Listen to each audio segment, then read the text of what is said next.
प्रमुख पाहुणे माळकर साहेब, आजचे अध्यक्ष बलसुंदर गुरुजी जे उदगीरहून आलेले आहेत आमचे उदगीरकर आणि त्यानंतर सुप्रसिद्ध लेखिका सविता कुलकर्णी या ठिकाणी उपस्थित आहेत. त्याच्यानंतर या ठिकाणी भोसले साहेब उपस्थित आहेत, माझ्या अर्धांगिनी या ठिकाणी उपस्थित आहेत, सो वैशाली कोकणे. त्याच्यानंतर कदम सर आताच परिचय झाला ते आलेले आहेत. त्यानंतर माझे थोरले बंधू प्राध्यापक कोकणे उपस्थित आहेत, माझ्या वहिनी सुद्धा ताई कोकणे उपस्थित आहेत आणि आपण सगळेजण वेगवेगळे ठिकाणी आलेले आहेत. मला वाटतं बरेच लोक तिकडे आले आमचा प्रवास मी आपल्या सर्वांचं आधी या ठिकाणी स्वागत करतो. बंधू भगिनींनो, हा जो कार्यक्रम आहे हा मला थोडा व्यापक आणि मोठा घ्यायचा, परंतु हा जो काही कोरोनाचा विषय आहे की यांनी सांगितलं व्यवस्थापकांनी तुम्हाला इतकेच लोक बसवते त्याच्यापेक्षा जास्त नाही आणि त्यामध्ये ते खुर्च्या जण मोजून ठेवलेले आहे. म्हणजे जास्त लोकांना कुठे बसवायचं या विवेचनात मी आहे आणि म्हणून मी खूप कमी लोकांना सांगितलं. म्हणजे खूप गोतावळा आहे पण सांगता येत नाही अशा विवंचनेमध्ये मी खूप कमी लोकांना सांगितलं आणि त्यामुळे हा छोटेखानी कार्यक्रम आपण घेतला आणि हा लांबच चालला. म्हणजे माझं पुस्तक येऊन 2-3 महिन्यापूर्वी पूर्ण झालं, पण लांबायला लागला म्हणून आता फार लांब दिसत म्हणून मी हा कार्यक्रम केला.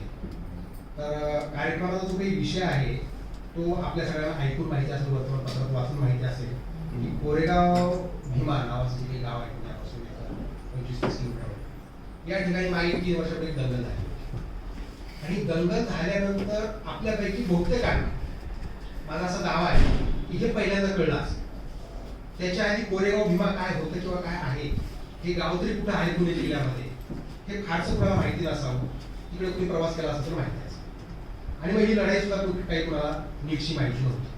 पण गेली 3 वर्ष याच्यावर चर्चा चालू आहे आणि महाराष्ट्राचं राजकारण, समाजकारण आणि बरंच अर्थकारण हे सगळं याच्यावर चालू आहे गेली 3 वर्ष. आणि हे जेव्हा घडलं तेव्हा मला असं वाटलं की आपण म्हणजे हे नेमकं काय घडलं, असं का घडलं असं. आणि मग विचार करत गेल्यानंतर मला असं वाटलं की नाही, हे जे काही सांगितलं जाते ह्याच्यापेक्षा परिस्थिती थोडी वेगळी आणि ती बरीच वेगळी आहे आणि ती आपण समाजाला सांगितलीच पाहिजे. ती जर नाही सांगितली तर काही प्रश्न निर्माण होणार आहेत आणि ते जर टाळायचे असेल तर मग कुणीतरी पुढे झालं पाहिजे, पुढाकार घेतला पाहिजे, ते सांगायचा प्रयत्न केला पाहिजे. आणि मग गेली पहिली सुरुवात 1-1.5 वर्ष मी वाचनात टाकली आणि मागचं 1.5 वर्ष मी लिखाणामध्ये आणि जवळ 3 वर्षाच्या मेहनतीनंतर पुस्तक आज आपल्यासमोर घेऊन आले. तर आता कसं आहे की ह्याच्यामध्ये 2 गोष्टी आहेत. वेळेची मर्यादा, आता 2 तासात त्यांनी कार्यक्रम संपवायचा आहे, त्यामुळे मला वेळ संपत आली की मी माझं थांबवणार आहे. मला पुष्कळ बोलायचं पण आता वेळेच्या मर्यादा. आणि दुसरी गोष्ट अशी आहे की याच्यामध्ये हा जो काही कोरेगावचा शौर्य दिवस आहे हा जातीशी जोडलेला, म्हणजे जातीचा उल्लेख न करता हा शौर्य दिवस सांगता येईल. याची चर्चा जी काही करायची आहे तिथं जातीचा स्पेसिफिक उल्लेख केल्याशिवाय ते सांगताच येत नाही. म्हणून केवळ नाईलाजाने मी जातींचा उल्लेख करणार आहे. इतर वेळी मी जाती व्यवस्था न मानणारा माणूस आहे, समाजवादी विचारधारेचा माणूस आहे, पण आता केवळ हे तुम्हाला सांगायचं तुम्हाला जातीचा उल्लेख करावा लागेल तर आपण ते समजावून घ्यावा आणि मला माफी द्यावं लागेल. मित्रांनो, ही जी लढाई आहे या लढाईबद्दल असं सांगितलं जातं, जी कथा सध्या सांगितली जाते ही अशी आहे की एक 500 महार लोकांनी या ठिकाणी एक लढाई केली होती भीमा कोरेगावला. आणि ती लढाई काय होती तर जेव्हा पेशवाई संपायचा काळ आला, म्हणजे मराठेशाही किंवा पेशवाईची त्याचा शेवट व्हायचा जेव्हा काळ आला आणि बाजीराव पेशवा दुसरा हा पुण्यामध्ये सत्तेवर असताना तो खूप जातीवादी होता, मनुवादी होता, तो कट्टर ब्राह्मणवादी होता आणि मग त्यानं त्याचा जातीवाद दाखवण्यासाठी या शहरातल्या महारांच्या गळ्यामध्ये मडकं आणि कमल झाडू मडकं अशासाठी बांधले होते तुमकुडे कुठे इकडे ते तुमकुले तर ती तुमकुड ब्राह्मणांच्या पायाला लागेल ते विकायला आणि ते चालत गेले तर त्यांच्या पाय ठसे जे आहेत अपवित्र ठसे ते पुसले जायला पाहिजे म्हणून त्यांच्या कमरेला झाडू बांधला. आणि या अन्यायाच्या विरुद्ध यांना कुठेतरी न्याय हवा. आणि मग जेव्हा शेवटची लढाई करायची वेळ आली इंग्रज आणि मराठ्यांच्यामध्ये, पेशवे विरुद्ध इंग्रज, त्यावेळी एक सिद्धनाथ नावाचा महार बाजीराव पेशव्यांच्याकडे गेला आणि म्हणाला की बाबा तुम्ही हा जो काही आमच्यावर अन्याय करताय हा जर तुम्ही थांबवणार असला तर मग आम्ही तुमच्या बाजूला लढायला इंग्रजांच्या. आणि तसं नाही केलं तर मग आम्ही त्यांच्या बाजूला लढू. पण बाजीराव पेशवा आधी सांगितल्याप्रमाणे तो खूपच जातीवादी, मनुवादी आणि काय काय त्याचं सगळं ते होतं. आणि मग तो अतिशय उत्तर दिलं आणि सांगितलं मी तुम्हाला कुठलाही हक्क माझ्या राज्यामध्ये देणार नाही. मग ही सगळी मंडळी तिकडे गेली इंग्रजांच्याकडे आणि इंग्रजांकडे लढली आणि मग या 500 महारांनी 28,000 ब्राह्मण पेशव्यांचा कत्तल केली भीमा कोरेगाव. मग आता 28,000 भागिले 500 म्हणजे एक किती झाले, एकाच्या वाटेला किती आले, 56 रुपये. आपण म्हणतो ना तुझ्यासाठी 56 बघितलं असेल तर हे 56 तिथून आलं असं सांगतात. मी याचं समर्थन नाही बरं का, जे स्टुडिओ सांगतो. तर अशा प्रकारची लढाई झाली आणि मग इंग्रजांनी तो जो काही विजय मिळवला त्याचा जेस करून तिथं बांधलेला आहे आणि त्याला दरवर्षी मानवंदना करण्याची दाखवून ही स्टोरी सांगितली आहे. आता सगळी सिनेमा येतो आता बॅटल ऑफ भीमा कोरेगाव, तर तो एक अशाच आशयाचा आहे. आता ही सगळी स्टोरी ऐकल्यानंतर माझ्या एका वकिलाच्या मनामध्ये प्रश्न निर्माण झाले, तेव्हा ही स्टोरी खरी मानायची का? मग या स्टोरीबद्दल काही शंका निर्माण होतात का? स्टोरी काय सांगते की आम्ही समतेची लढाई लढलो, आमच्या वेळेत पडतो होतं, कमरेला झाडू होता आणि आम्हाला विषमतेनं वागवलं जातं आणि आम्हाला समता हवी होती. त्या समतेसाठी आम्ही लढाई लढलो. ही लढाई राजकीय नव्हती, आम्हाला कोणाला पद नको होतं, आम्हाला कोणाला सरदारकी नको होती, आम्हाला काय होतं तर समता हवी होती. आणि समतेसाठी आम्ही बाजीराव पेशवेला हरवलं, म्हणजे मराठी माणसाला हरवलं आणि इंग्रजांच्या ताब्यामध्ये महाराष्ट्र, गुजरात आणि कर्नाटक याचा मोठा भाग त्या दिवशी इंग्रजांनी स्वाधीन करून, म्हणजे भारताचा एक मोठा भाग आणि त्याची गुलाम केला इंग्रजांच्याकडे. कशासाठी तर समतेस, म्हणजे भारताला गुलाम आम्ही कशासाठी बनवलं, समतेस. लढाई कशी होती, समतेची. पटलं चाल, म्हणजे अगदीच सत्य असं आपण प्रेमावर मान्य होतो ना की चला समतेसाठी तुम्ही लढला. पण प्रश्न निर्माण होता की बाजीराव पेशवा पुण्यामध्ये होता, हारला, त्याला हटवून दिले इंग्रजांनी उत्तर प्रदेशमध्ये. दुसऱ्या दिवशी तुम्ही जे तुम्ही तथाकथित शूर महार होते, पुण्यात आल्यानंतर तुमच्या बायकोला सार्वजनिक पाणवठ्यावर पाणी प्यायला मिळालं. दुसऱ्या दिवशी तुम्हाला समतेसाठी लढलात ना आणि लढाई जिंकलात तुम्ही. समतेची लढाई जिंकल्यानंतर तुम्ही कशासाठी लढलात, समतेसाठी. मग दुसऱ्या दिवशी तुम्हाला सार्वजनिक पाणवठ्यावर पाणी मिळालं पाहिजे, ते मिळालं का? तर ते नाही मिळालं. बाबासाहेब आंबेडकरांना त्या लढाईनंतर 109 वर्षांनी कुठे आंदोलन करावं लागलं, 14 तळ्याचं म्हाडचं आंदोलन करावं लागलं, त्यासाठी पाण्यासाठी. मग समतेची लढाई लढल्यानंतर आणि ती जिंकल्यानंतर तुम्हाला 109 वर्ष प्यायला पाणी का नाही? प्रश्न आहे की नाही मला सांगा, जो वकिलाला पडलेला प्रश्न आहे. दुसरा प्रश्न असा की तुम्ही इतके शूर होतात की तुमच्या तलवारीने एकेकाने 28 लोक आपली, 56 लोक आपली, तर तुम्हाला मंदिर प्रवेश मिळत नव्हता. मग तुम्ही मंदिरात प्रवेश करायचा प्रयत्न केलात का? आणि कुठल्या भटजीने किंवा पुजाऱ्याने तुम्हाला अडवल्यानंतर त्याच्या मानेवर तलवार ठेवून तुम्ही मंदिरात प्रवेश करू शकला असेल? एक माणूस जर 56 माणसं कापू शकतो तर तुम्हाला मंदिर प्रवेश करायला काय अडचण काय? तर तुम्हाला मंदिर प्रवेशासाठी 117 वर्षानंतर नाशिकच्या काळाराम मंदिराचं आंदोलन करावं. म्हणजे समतेची लढाई लढल्यानंतर 117 वर्ष तुम्हाला मंदिर प्रवेश नाही मिळाला. समतेची लढाई जिंकलात का तुम्ही? पण त्याच्या पुढे तुम्हाला मेघनावर ओढण्याचं काम तुमच्याकडे होतं. जेव्हा बाबासाहेबांनी महाडचं आंदोलन केलं तेव्हा बाबासाहेबांनी आव्हान केलं. कुणाला आव्हान केलं? सवर्ण समाजाला आव्हान केलं की तुम्ही याच्यानंतर मेलेली तुमची जनावरं तुम्ही ओढा, आमच्या लोकांना ओढायला लावू नका, ते आपणास. म्हणजे हे केव्हा घडलं? 109 वर्ष. मग तोपर्यंत ते सुटलं नाही ना. समतेची लढाई जिंकल्यानंतर हे बंद व्हायला पाहिजे की नाही? ते झालं. याचा अर्थ काय होतो? ही लढाई समतेची नव्हती, बरोबर? समतेची लढाई जिंकल्यावर समता यायला पाहिजे, तर ती काय आली नाही. मग भारताला तुम्ही गुलाम केलं आणि समता तर ती आली नाही. मग ही लढाई होती कशासाठी? हा प्रश्न निर्माण होतो ना. ही लढाई होती कशासाठी बाबा? पण याचे काही पुरावे मला मिळाले आहेत, उपलब्ध झाले आहेत. त्यातले काही पुरावे मी तुम्हाला सांगतो, माझ्या पुस्तकात दिलेले आहेत. तर पहिला पुरावा असा आहे की ज्या इंग्रज अधिकाऱ्यांनी ही लढाई जिंकली तो तिसऱ्या दिवशी आपल्या वरिष्ठांच्याकडे गेला, शिरूर जे आहे घोडनदी तिथे गेला आणि त्याच्या वरिष्ठांना रिपोर्टिंग केलं की लढाई किती वाजता सुरू केली, केव्हा लढलो, कोण मारलं गेलं, कोण जखमी झालं. तर दिवसभराच्या लढाई सगळं वर्णन त्यांनी भेटेल. आणि मग त्या लढाईच्या वर्णनामध्ये त्यानं कुठेही हे 500 महार आमच्या बाजूने इंग्रजांच्या बाजूने लढले असं लिहिले, जे त्याने लिहिले. मी म्हणजे 200 वर्षापूर्वी लिहून गेलं, 203 वर्षापूर्वी त्यानं जे रिपोर्टिंग केलं त्याच्या वरिष्ठांना, त्याच्यामध्ये असे तुम्ही 500 लोक आमच्यामध्ये का आले होते तर ते आमच्यामध्ये लढले असं कुठे लिहिलं. त्यावेळेला एक बटाट्या 3 तुकड्या लढल्या इंग्रजांच्या लढाईमध्ये. त्याच्यातली एक जी होती ती मद्रास आर्टिलरी होती, दुसरी बॉम्बे नेटिव्ह इन्फंट्री होती, पायदळ होतं, आणि तिसरी घोडदळाची तुकडी.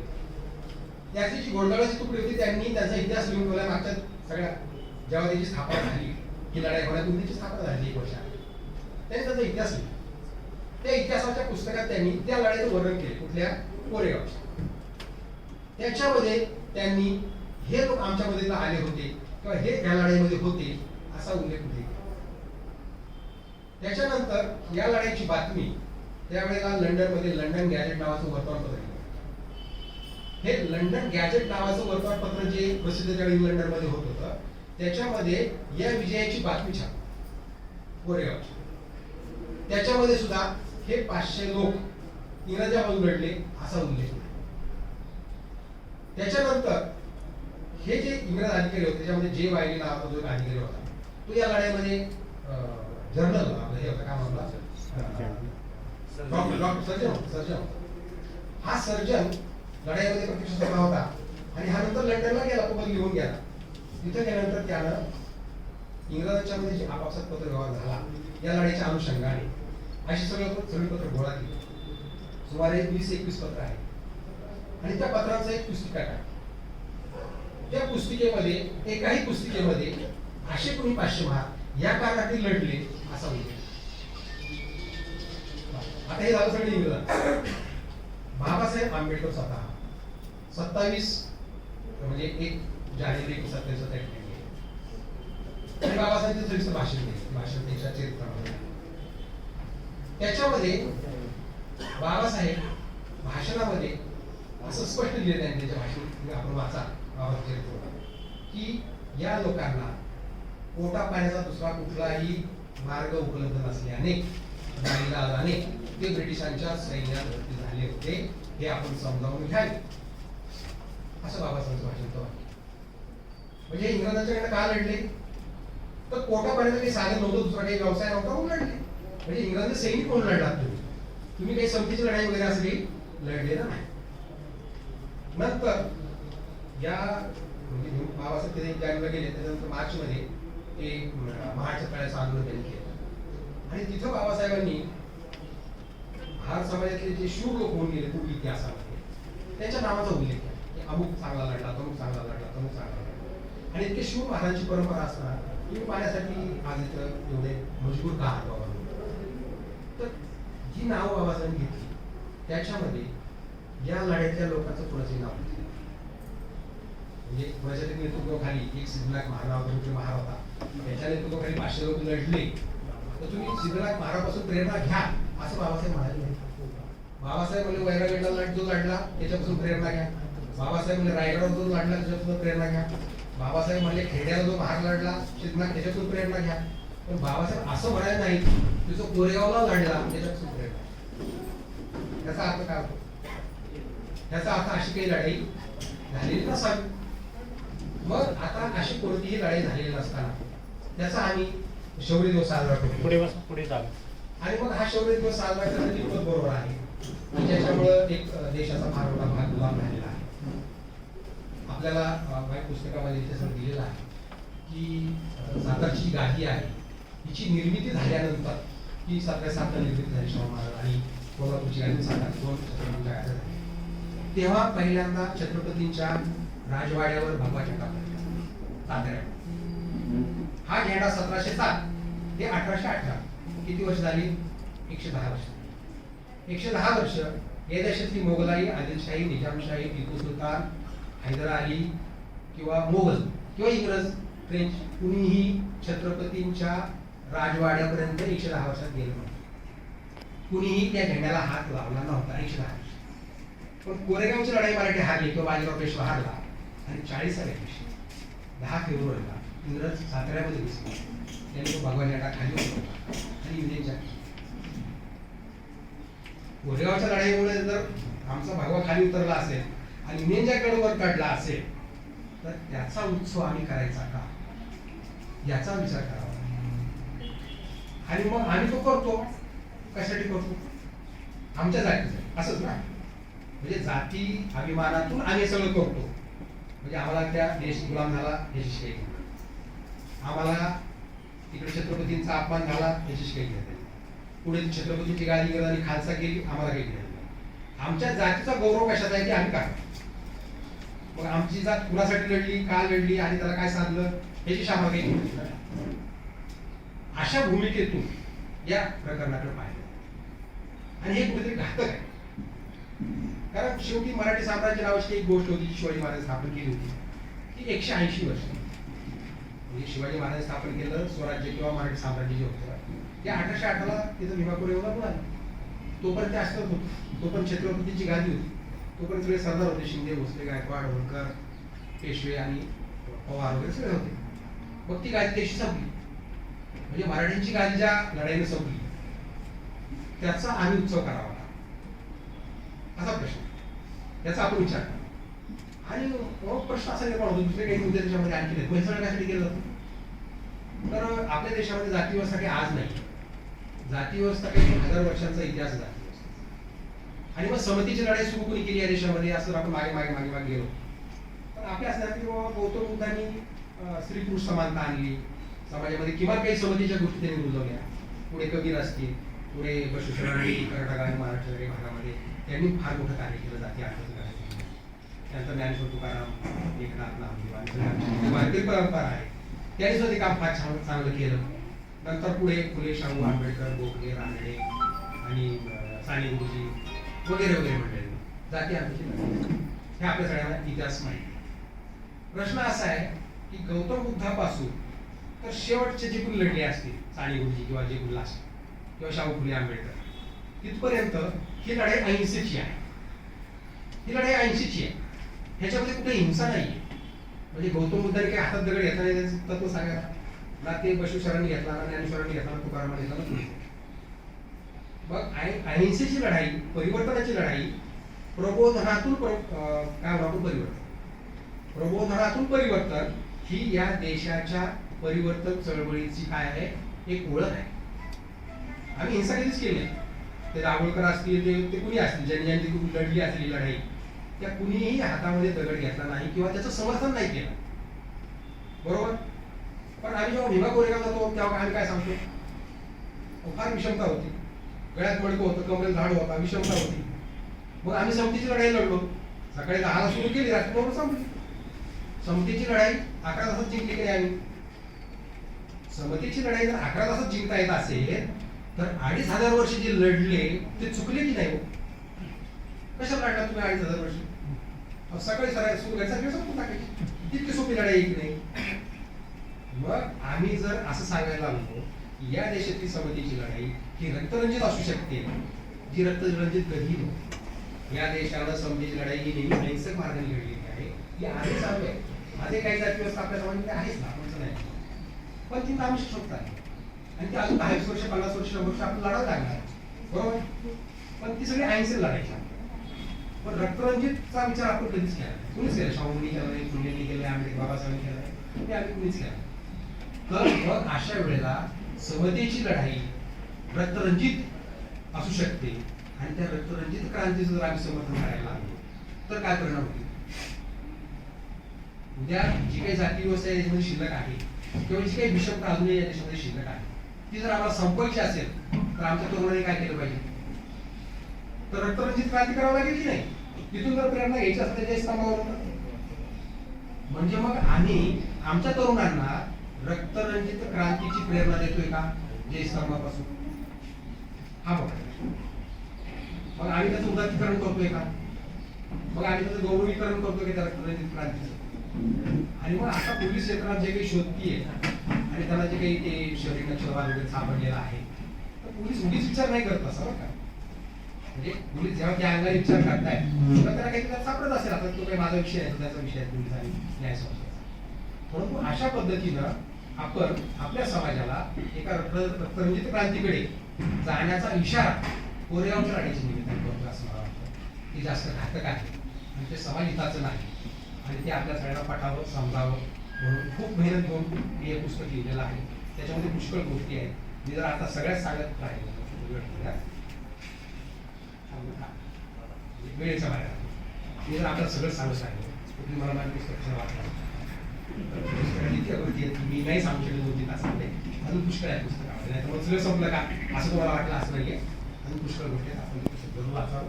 मी आपल्याला एकच गोष्ट सांगेन की एक मोठी दहशत आहे सध्या समाजात. मी जेव्हा पुस्तक लिहिलं तर मला कोणी प्रस्तावना घेऊन दिली, वालीग्रस्त पुस्तकाची प्रस्तावना कोणी लिहिली, माझं पुस्तक बिगर प्रस्तावनाच कोणी मला लिहायला मला प्रिंटर मिळालं नाही.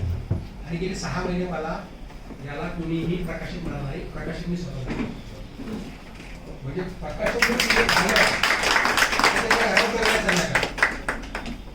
प्रकाशक जर तुम्ही झालं त्या घरात वेगळं आहे आणि जर तुम्ही प्रस्तावना त्या घरात वेगळं आहे म्हणून ते कुणीच करायचं म्हणलं मी का नाही करायचं. म्हणजे सत्य बोलायला काय अडचण आहे.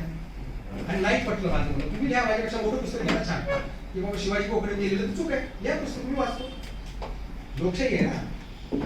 तर अशा पद्धतीने हे पुस्तक मी लिहिलेलं आहे. आता हे काढताच मला एवढं दबाव माझ्यावर आलेला आहे की मी तुम्हाला खात्रीने सांगतो मला पुढची आवृत्ती काढता येते मला माहित नाही. या आवृत्ती आलेली आहे पुस्तक घेऊन जा, पुढची आवृत्ती काढता येते मला माहित नाही. फक्त माझी एखादा नंबर म्हणजे की आपला आशीर्वाद मला खूप मोठ्या संघर्षाला पुढच्या 5-10 वर्षामध्ये सामोरं जावं लागलं. माझ्या घरात केव्हा वेळ पडली मला माहित नाही. तर त्या सगळ्यामध्ये आपला घरचा एक आशीर्वाद माझ्या पाठीशी बाजीराव पेशंटकडे गेला आणि म्हणाला की बाबा तुम्ही हा जो काही आमच्यावर अन्याय करताय हा जर तुम्ही थांबवणार असला तर मग आम्ही तुमच्या बाजूला लढायला. आणि तसं नाही केलं तर मग आम्ही त्यांच्या बाजूला लढू. पण बाजीराव पेशवा आधी सांगितल्याप्रमाणे तो खूपच जातीवादी मनोवादी आणि काय काय त्याचं सगळं ते होतं. आणि मग तो अतिशय बरोबर उत्तर दिलं आणि सांगितलं की मी तुम्हाला कुठलाही हक्क माझ्या राज्यामध्ये देणार नाही. मग ही सगळी मंडळी तिकडे गेली इंग्रजांच्याकडे आणि इंग्रजांकडे लढली. आणि मग या 500 महाराणी 28,000 ब्राह्मण पेशव्यांचा कत्तल केली भीमाकोरेकडे. मग आता 28,000 भागिले 500 म्हणजे एक किती झाले, एकाच्या वाटेल किती आले, 56 रुपये. आपण म्हणतो ना तुझ्यासाठी 56 बघितलं असं, तर हे 56 तिथून आलं असं सांगतात. मी याचं समर्थन नाही बरं का, जे स्टुडिओ सांगतो. तर अशा प्रकारची लढाई झाली आणि मग इंग्रजांनी तो जो काही विजय मिळवला त्याचा जेस करून तिथं मानलेला आहे. आणि त्याला दरवर्षी मानवंदना करण्यात लागलो की स्टोरी सांगितली लागली. आता सिनेमा येतो आता बॅटल ऑफ भीमाकोरे नावाचा, तर तो एक अशाच आशयाचा आहे. आता ही सगळी स्टोरी ऐकल्यानंतर माझ्या एका वकिलाच्या मनामध्ये प्रश्न निर्माण झाले तेव्हा ही स्टोरी खरी मानायची का. मग या स्टोरीबद्दल काही शंका निर्माण होतात. स्टोरी काय सांगते की आम्ही समितीची लढाई लढलो. आमच्या वेळेत मडकं होतं, कमरेला झाडू होता आणि आम्हाला विषमतेनं वागवलं जातं आणि आम्हाला समता हवी होती. त्या समतेसाठी आम्ही लढाई लढलो. ही लढाई राजकीय नव्हती. आम्हाला कोणाला पद नको होतं, आम्हाला कोणाला सरदारकी नको होती. आम्हाला काय होतं तर समता हवी होती. आणि समतेसाठी आम्ही बाजीराव पेशवाला हरवलं, म्हणजे मराठी माणसाला हरवलं. आणि इंग्रजांच्या ताब्यामध्ये महाराष्ट्र, गुजरात आणि कर्नाटक याचा मोठा भाग त्या दिवशी इंग्रजांनी स्वाधीन करून, म्हणजे भारताला एक मोठा भाग आणि त्याची गुलाम केला इंग्रजांच्याकडे. कशासाठी तर समतेस. म्हणजे भारताला गुलाम आम्ही कशासाठी बनवलं, समतेस. लढाई कशी होती, समतेची. पटलं चाल, म्हणजे अगदीच सत्य असं आपण प्रेमावर मान्य करू ना की चला समतेसाठी तुम्ही लढला. पण प्रश्न निर्माण होता की बाजीराव पेशवा पुण्यामध्ये एवढा हारला, त्याला हटवून दिले इंग्रजांनी,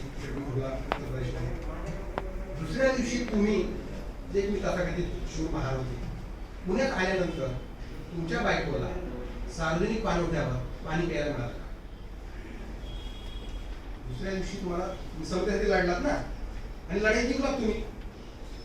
समतेची लढाई जिंकल्यानंतर तुम्ही कशासाठी लढलात, समतेसाठी. मग दुसऱ्या दिवशी तुम्हाला सार्वजनिक पाणवठ्यावर पाणी मिळालं पाहिजे, ते मिळालं का, तर ते नाही मिळालं. बाबासाहेब आंबेडकरांना त्या लढाईनंतर 109 वर्षांनी कुठे आंदोलन करावं लागलं, 14 तळ्याचं म्हाडचं आंदोलन करावं लागलं, त्यासाठी पाण्यासाठी. मग समतेची लढाई लढल्यानंतर आणि ती जिंकल्यानंतर तुम्हाला 109 वर्ष प्यायला पाणी का नाही. प्रश्न आहे की मला सांगा, जो वकिलाला पडलेला प्रश्न आहे. दुसरा प्रश्न असा की तुम्ही इतके शूर होतात की तुमच्या तलवारीने एकेकाने 28 लोक आपली 56 लोक आपली, तर तुम्हाला मंदिर प्रवेश मिळत नव्हता. मग तुम्ही मंदिरात प्रवेश करायचा प्रयत्न केलात का. आणि कुठल्या भटजीने किंवा पुजारीने तुम्हाला अडवल्यानंतर त्याच्या मानेवर तलवार ठेवून तुम्ही मंदिरात प्रवेश करू शकला असता. एक माणूस जर 56 माणसं कापू शकतो तर तुम्हाला मंदिर प्रवेश करायला काय अडचण काय. तर तुम्हाला मंदिर प्रवेशासाठी 117 वर्षानंतर नाशिकच्या काळाराम मंदिराचं आंदोलन करावं. म्हणजे समतीची लढाई लढल्यानंतर 117 वर्ष तुम्हाला मंदिर प्रवेश नाही मिळाला. समतीची लढाई जिंकला तुम्ही, पण त्याच्या पुढे तुम्हाला वेगवेगळ्या ओढण्याचं काम तुमच्याकडे होतं. महाडचं आंदोलन केलं तेव्हा बाबासाहेबांनी आव्हान केलं, कुणाला आव्हान केलं? सवर्ण समाजाला आव्हान केलं की तुम्ही याच्यानंतर मेली तुमची जनावरं तुम्ही ओढा, आमच्या लोकांना ओढायला लावू नका, ते आपणास. म्हणजे हे केव्हा घडलं? 109 वर्ष. मग तोपर्यंत ते सुटलं नाही ना. समतेची लढाई जिंकल्यानंतर हे बंद व्हायला पाहिजे की नाही? ते झालं. याचा अर्थ काय होतो? ही लढाई समतेची नव्हती, बरोबर? समतेची लढाई जिंकल्यावर संपलं यायला पाहिजे, तर ती काय आली नाही. मग भारताला तुम्ही गुलाम केलं आणि समता कधी आली नाही. मग ही लढाई होती कशासाठी? हा प्रश्न निर्माण होतो ना. ही लढाई होती कशासाठी बाबा?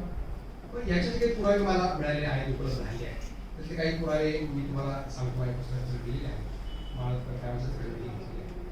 तर पहिला पुरावा असा आहे की ज्या इंग्रज अधिकाऱ्यांनी ही लढाई जिंकली तो तिसऱ्या दिवशी आपल्या वरिष्ठांच्याकडे गेला, शिरूर जे आहे घोडनदी तिथे गेला आणि त्याच्या वरिष्ठांना रिपोर्टिंग केलं की लढाई मी किती वाजता सुरू केली, केव्हा लढलो, कोण मारलं गेलं, कोण जखमी झालं. तर दिवसभराच्या लढाईचं सगळं वर्णन त्यांनी पिकेल. आणि मग त्या लढाईच्या वर्णनामध्ये त्यानं कुठेही हे 500 महार आमच्या बाजूने इंग्रजांच्या बाजूने लढले असं लिहिलं. जे त्याने लिहिले, मी म्हणजे 200 वर्षापूर्वी लिहून केलं, 203 वर्षापूर्वी त्यानं जे रिपोर्टिंग केलं त्याच्या वरिष्ठांना, त्याच्यामध्ये असे तुम्ही 500 लोक आमच्यामध्ये आले होते किंवा ते आमच्यामध्ये लढले असं कुठे लिहिलं. त्यावेळेला एक बटाट्यात 3 तुकड्या लढल्या इंग्रजांच्या लढाईमध्ये. त्याच्यातली एक जी होती ती मद्रास आर्टिलरी होती, दुसरी बॉम्बे नेटिव्ह इन्फंट्री होती, पायदळ होतं, आणि तिसरी घोडदळाची तुकडी. त्यातली जी घोडदळाची तुकडी होती त्यांनी त्यांचा इतिहास लिहून ठेवला. मागच्या सगळ्या जेव्हा त्याची स्थापना झाली, ही लढाई होण्यापूर्वी त्याची स्थापना झाली 1 वर्ष आधी, त्यांनी त्याचा इतिहास लिहिला. त्या इतिहासाच्या पुस्तकात त्यांनी त्या लढाईचं वर्णन केले. कुठल्या? कोरेगावच्या. त्याच्यामध्ये त्यांनी हे लोक आमच्यामध्ये आले होते किंवा हे त्या लढाईमध्ये होते असा उल्लेख केला. त्याच्यानंतर या लढाईची बातमी त्यावेळेला लंडनमध्ये लंडन गॅजेट नावाचं वर्तमानपत्र निघालं. हे लंडन गॅजेट नावाचं वर्तमानपत्र जे प्रसिद्ध त्यावेळी इंग्लंडमध्ये होत होतं, त्याच्यामध्ये या विजयाची बातमी छाप कोरेगावची. त्याच्यामध्ये सुद्धा हे 500 लोक इंग्रजांच्या बाजूने लढले असा उल्लेख नाही. त्याच्यानंतर हे जे इंग्रज अधिकारी होते त्याच्यामध्ये जे वायली नावाचा जो अधिकारी होता, तो या लढाईमध्ये जर्नल आपलं हे होतं, काय म्हणतात, सर्जन. हा सर्जन लढाईमध्ये प्रत्यक्ष सहभागी होता आणि हा नंतर लंडनला गेला, तो पण लिहून गेला. तिथे गेल्यानंतर त्यानं इंग्रजांच्या मध्ये जे आपापसात पत्रव्यवहार झाला या लढाईच्या अनुषंगाने अशी सगळी पत्र गोळा केली. सुमारे 20-21 पत्र आहेत आणि त्या पत्रांचा एक पुस्तिका आहे. त्या पुस्तिकेमध्ये एकाही पुस्तिकेमध्ये असे कोणी 500 महार या कारणासाठी लढले असा उल्लेख. आता हे झालं सगळे इंग्रज. बाबासाहेब आंबेडकर स्वतः 27 म्हणजे 1 जानेवारी 1977 आणि बाबासाहेब सविस्तर भाषण केले, भाषण त्यांच्या चरित्रामध्ये. त्याच्यामध्ये बाबासाहेब भाषणामध्ये असं स्पष्ट लिहिलं आहे त्यांच्या भाषण, आपण वाचा बाबासाहेब चरित्र, की या लोकांना पोटा पाण्याचा दुसरा कुठलाही मार्ग उपलब्ध नसल्याने नाईलाजाने ते ब्रिटिशांच्या सैन्यात भरती झाले होते, हे आपण समजावून घ्यावे असं बाबासाहेबांचं भाषण होतं. म्हणजे इंग्रजांच्याकडे का लढले? तर पोटा पाण्याचं काही साधन नव्हतं, दुसरा काही व्यवसाय नव्हता म्हणून लढले. म्हणजे इंग्रजांचे सैनिक कोण लढलात तुम्ही काही समतीची लढाई वगैरे असं काही लढलेलं नाही. नंतर या म्हणजे बाबासाहेब ते जानेवारीला गेले, त्याच्यानंतर मार्चमध्ये ते महाडच्या तळ्याचं आंदोलन त्यांनी केलं आणि तिथं बाबासाहेबांनी भारत समाजातले जे शूर लोक होऊन गेले पूर्वी इतिहासामध्ये त्यांच्या नावाचा उल्लेख केला की अमुक चांगला लढला, तमुक चांगला लढला, तमुक चांगला लढला. आणि इतके शूर महाराजांची परंपरा असताना तुम्ही पाहण्यासाठी आज इथं एवढे मजबूर का आहात बाबा? तर जी नावं बाबासाहेबांनी घेतली त्याच्यामध्ये या लढ्यातल्या लोकांचं कुणाचे नाव घेतलं म्हणजे कुणाच्या नेतृत्वाखाली एक सिद्धनाथ महाराज महार होता, त्याच्या नेतृत्वाखाली 500 लोक लढले, तर तुम्ही सिद्धनाथ महाराजापासून प्रेरणा घ्या असं बाबासाहेब म्हणाले नाही. बाबासाहेब म्हणजे वैरागडला जो लढला त्याच्यापासून प्रेरणा घ्या, बाबासाहेब म्हणजे रायगडावर जो लढला त्याच्यापासून प्रेरणा घ्या, बाबासाहेब म्हणजे खेड्याला जो महार लढला सिद्धनाथ त्याच्यापासून प्रेरणा घ्या. पण बाबासाहेब असं म्हणायला नाही की जो कोरेगावला लढला त्याच्यापासून प्रेरणा. याचा अर्थ काय होतो? याचा अर्थ अशी काही लढाई झालेली नसावी. मग आता अशी कोणतीही लढाई झालेली नसताना त्याचा आम्ही शौर्य दिवस साजरा करतो. पुढे जागा. आणि मग हा शौर्य दिवस साजरा करणं तितकंच बरोबर आहे की ज्याच्यामुळं एक देशाचा फार मोठा भाग गुलाम झालेला आहे. आपल्याला माझ्या पुस्तकामध्ये इतिहासात दिलेला आहे की सातारची जी गादी आहे हिची निर्मिती झाल्यानंतर ही 1707 निर्मिती झाली. शाहू महाराज आणि कोल्हापूरची गादी सातार दोन छत्रपतींच्या गाद्या झाल्या. तेव्हा पहिल्यांदा छत्रपतींच्या राजवाड्यावर भगवा झेंडा तात्या. हा झेंडा 1707 हे 1818 किती वर्ष झाली? 110 वर्ष. 110 वर्ष या देशातली मोगलाई, आदिलशाही, निजामशाही, टिपू सुलतान, हैदर अली किंवा मोगल किंवा इंग्रज, फ्रेंच कुणीही छत्रपतींच्या राजवाड्यापर्यंत 110 वर्षात गेलं नव्हतं. कुणीही त्या झेंड्याला हात लावला नव्हता 110 वर्ष. पण कोरेगावची लढाई मराठी हारली किंवा बाजीराव पेशवा हारला आणि 40व्या दिवशी 10 फेब्रुवारीला इंग्रज साताऱ्यामध्ये दिसले. त्यांनी तो भगवा झेंडा खाली उतरवला आणि इंग्रजांच्या कोरेगावच्या लढाईमुळे जर आमचा भगवा खाली उतरला असेल आणि इंग्रजांकडे वर काढला असेल तर त्याचा उत्सव आम्ही करायचा का याचा विचार करावा.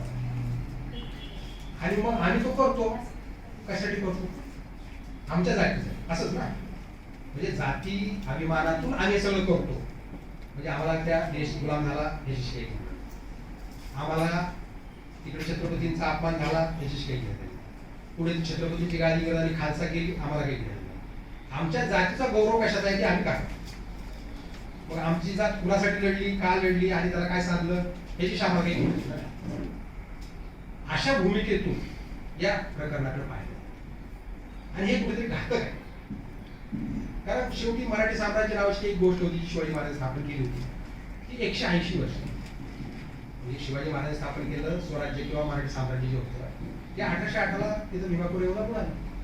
तोपर्यंत असतं होतं, तोपर्यंत छत्रपतीची गादी होती, तोपर्यंत सगळे सरदार होते, शिंदे, भोसले, गायकवाड, होळकर, पेशवे आणि पवार वगैरे सगळे होते. मग ती गादी त्याची संपली. म्हणजे मराठींची गादी ज्या लढाईने संपली त्याचा आम्ही उत्सव करावा असा प्रश्न, त्याचा आपण विचार करा. आणि प्रश्न असा निर्माण होतो दुसरे काही मुद्दे त्याच्यामध्ये आणखी नाहीत. मग सगळं कशासाठी केलं जातं? तर आपल्या देशामध्ये जाती व्यवस्था काही आज नाही. जाती व्यवस्था काही 1000 वर्षांचा इतिहास आहे जाती व्यवस्था. आणि मग समतेची लढाई सुरू कोणी केली या देशामध्ये असं आपण मागे मागे मागे मागे गेलो तर आपल्या असं की बाबा गौतम बुद्धांनी स्त्री पुरुष समानता आणली समाजामध्ये, किंवा काही समतीच्या गोष्टी त्यांनी रुजवल्या. पुढे कबीर असतील, पुढे बसवेश्वरांनी कर्नाटक आणि महाराष्ट्र काही भागामध्ये त्यांनी फार मोठं कार्य केलं जाती आठवत करायचं. त्यानंतर ज्ञानेश्वर तुकाराम, एकनाथ, नामदेव भारतीय परंपरा आहे त्यांनी सुद्धा ते काम फार चांगलं केलं. नंतर पुढे फुले, शाहू, आंबेडकर, गोखले, रानडे आणि साने गुरुजी वगैरे वगैरे मंडळी जाती आमची हे आपल्या सगळ्यांना इतिहास माहिती. प्रश्न असा आहे की गौतम बुद्धापासून तर शेवटचे जे कोणी लढले असतील साने गुरुजी किंवा जे कोणी लास्ट किंवा शाहू फुले आंबेडकर तिथपर्यंत ही लढाई अहिंसेची आहे. ही लढाई अहिंसेची आहे, ह्याच्यामध्ये कुठे हिंसा नाहीये. म्हणजे गौतम बुद्धांनी काही हातात दगड घेतला नाही तत्व सांगा ना, ते बसवेश्वरांनी घेतला ना, ज्ञानेश्वरांनी घेतला ना, तुकारामांनी घेतला ना. मग अहिंसेची लढाई, परिवर्तनाची लढाई, प्रबोधनातून काय म्हणतो परिवर्तन, प्रबोधनातून परिवर्तन ही या देशाच्या परिवर्तन चळवळीची काय आहे एक ओळख आहे. आम्ही हिंसा कधीच केली नाही.